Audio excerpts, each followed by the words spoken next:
السلام عليكم ورحمة الله وبركاته. الأهلي ينتصر على شباب بلوزداد 6-1. الله، 6-1 دي بتفكرك بإيه؟ بتفكرني بماتش الزمالك والأهلي 6-1. بس الأهلي فاز 6-1 بعد ما خسر نص الدنيا والخمس قارات وريحوه 9 أيام. فاز 6-1، فالأهلاوي بقى معصور بقاله 9 أيام. هم هم هم.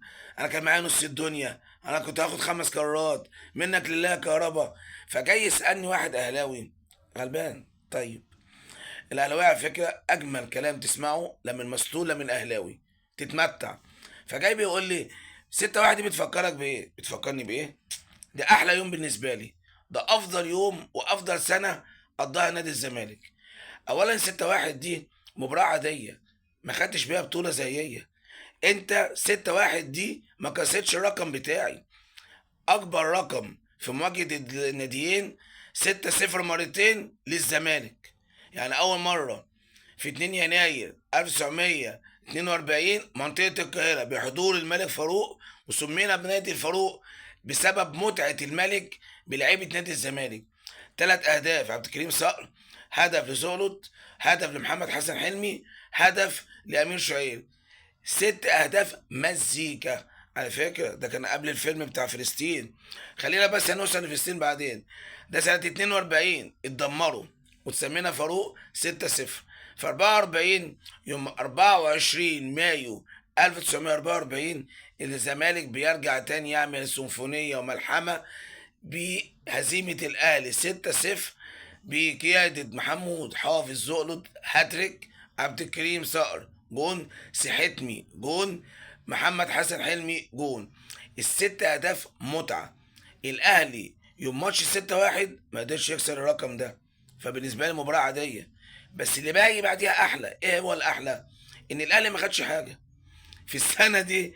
الأهلي خرج من دور 32 على إيد البني الأثيوبي.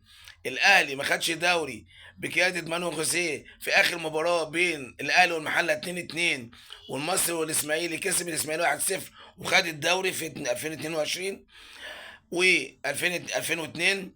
وخرج من كأس مصر بفضيحة وطرد مانويل خوسيه الفاشل عشان ما كانش معاه سمير زاهر ولا حازم الهواري. طرده، شد طرد لما اتغلب من غزل السويس اللي اتلغى.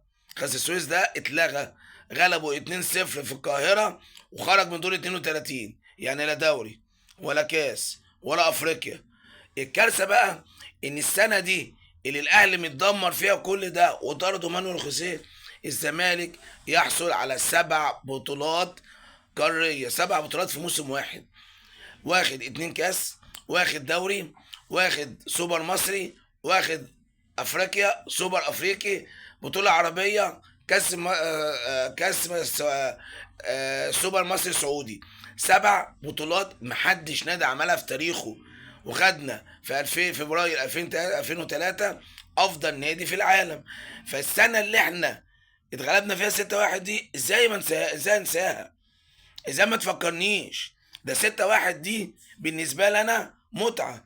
متعة في ايه؟ ان انت كنت هلهولة، لا دوري ولا كاس، وطرد مانو خوسيه وخروجك من جميع البطولات، ومباراة ما كسرتش الرقم القياسي.